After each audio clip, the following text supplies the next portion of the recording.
Welcome back to another episode of Council Corner, where we recap some of the main topics that were discussed during Tuesday's council meeting. We are joined with Ward 2 Councilman Kelly Harris. Thank you so much for being with us. Well, thank you for having me. It's a real pleasure. Okay, of course. So we're just going to jump right in. We got a lot to cover. We're going to start with FISTA. The FISTA president and CEO, Dr. Krista Ratliff, came and gave a presentation at council, $9.6 million in grants. What does this mean for the City of Lawton? So it means a lot. It brings the total of grants to FISTA to almost $30 million, which is huge.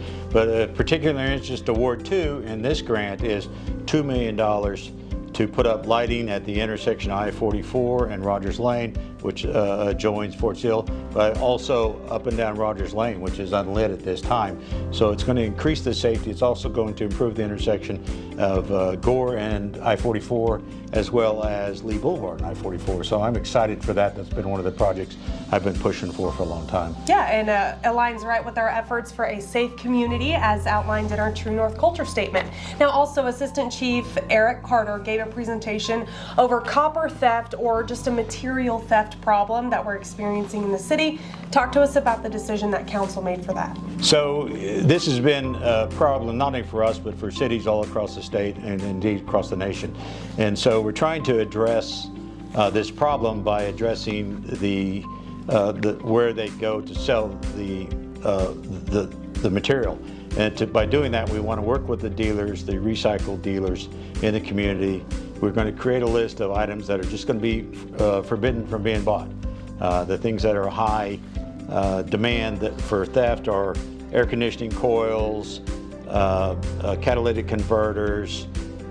We see all kinds of different materials that are copper wire, which has created a problem with people breaking into unoccupied houses and stealing the wire out. So by banning this, unless you have legitimate reason for having this material, if you're a contractor who has recycled this material, or you have a receipt for having purchased this material, we will not, or the contractor will not be allowed to buy this material from you. And we're hoping by reducing that supply and the ability for people to make money off of that, will reduce the incidence of theft in our community.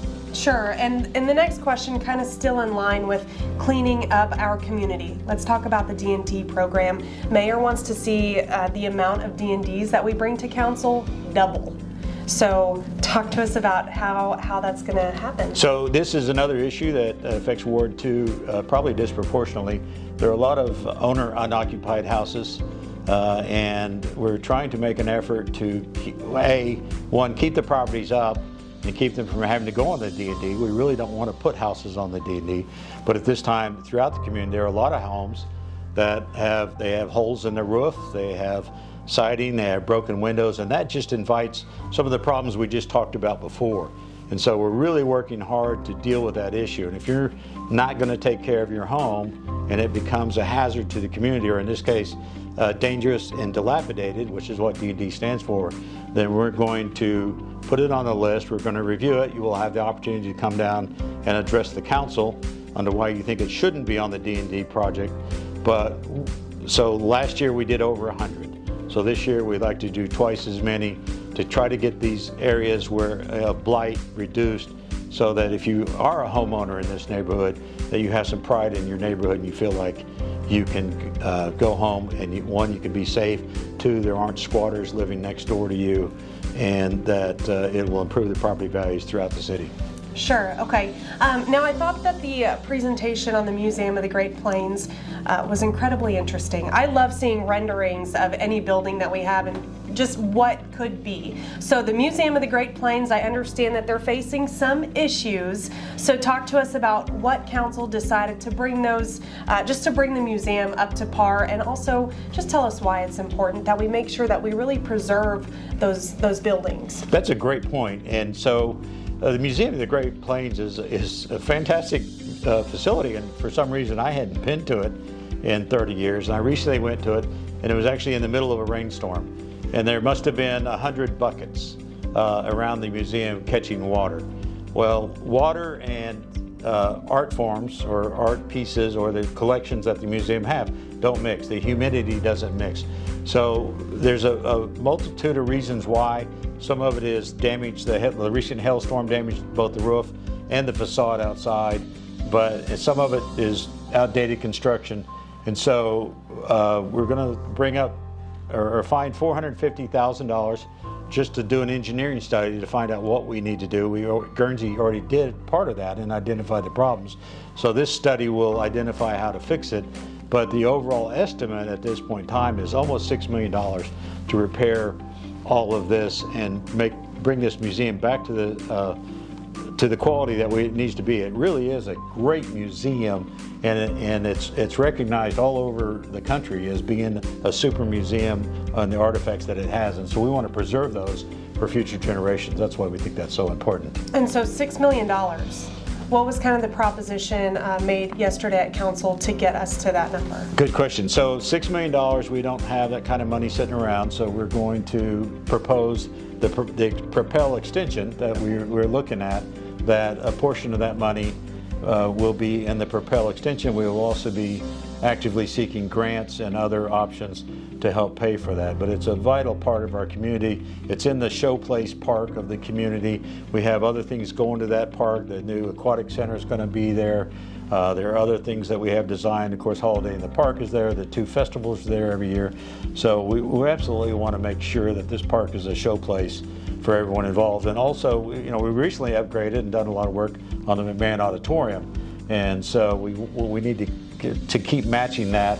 And part of this design will be to make it look more like the McMahon, and which will then match when we build the aquatic center. All the designs will be symmetrical so that we can, it looks like it all goes together. Sure. You mentioned McMahon, and if you haven't driven by at night and seen the new McMahon marquee, it is beautiful, courtesy of the McMahon Foundation. It looks amazing. The McMahon Foundation was very generous. Aero Sign Company put the new sign up, and it looks fabulous. It's LED. We can put messages on it, not only of upcoming events, but other things of interest to the public. It's a beautiful. It's kind of a. Would you say it's Art Deco? Sure. I don't know enough about. You're too young for Art Deco, but I just know that it's pretty. It's kind of Art Deco. It looks like old Hollywood design. It's an awesome job. They did a great job with it. I'm very proud of that. Yeah, so I kind of got off track there because I love that sign so much. So last topic, we're going to talk about Lake Lawtonka. So the City of Lawton took over the schoolhouse through leases January 2023. Since then, there has been a lot of changes. But one thing that council talked about yesterday was making sure that the funds generated out of the lake stay at the lake. Why is that important? So one of the things that was determined in the study, the house study, was that the rates for renting both the schoolhouse, the boathouse spaces and the campsites was far underneath what is going in a regional area. And so we wanted to increase those rates to make them comparable to what is being charged elsewhere. But we decided to take those increased revenues and put those all back into improvements in the lake. Many of those have been needed for a long time. We need a road for carts to be able to get back and forth around the area. We need a shower. We need a good bathroom. There's so many things. Probably better sewer and water delivery out there. So Lake Lawtonka is really, really a showpiece lake, and people come from all over, and our visitors that come to Fort Sill, they stop by and they say what a wonderful lake. And so we want that lake to be a showpiece. So we're going to put the money back in so the improvement shows in the future, and we'll keep going. There are other improvements we want to do. I think the House report identified $200 million worth of improvements that could be done between Lake Lawtonka and Ellsworth.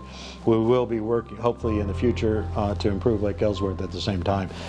Wonderful, wonderful question, and it's one of the things I'm most excited about, because that's a beautiful lake to be at. A lot of recreation goes on out there. Absolutely. Well, I think that's all the time that we have today, unless there's anything else you wanted to add. No, I thank you for this. I really appreciate your work in this, and I think that the citizens should feel free to contact their councilman at any time if they have questions about any of these projects, and we can provide more information to them at that time. Very good. All right, that about wraps it up. For a full rundown of what happened at Tuesday's council meeting, you can visit our website, lawtonok.gov. And if you'd like to come and see the council meeting in person, that is happening February 27th at 2 p.m. in the Lawton City Hall Council Chambers. Thank you again. Thank you. And we'll see you next time.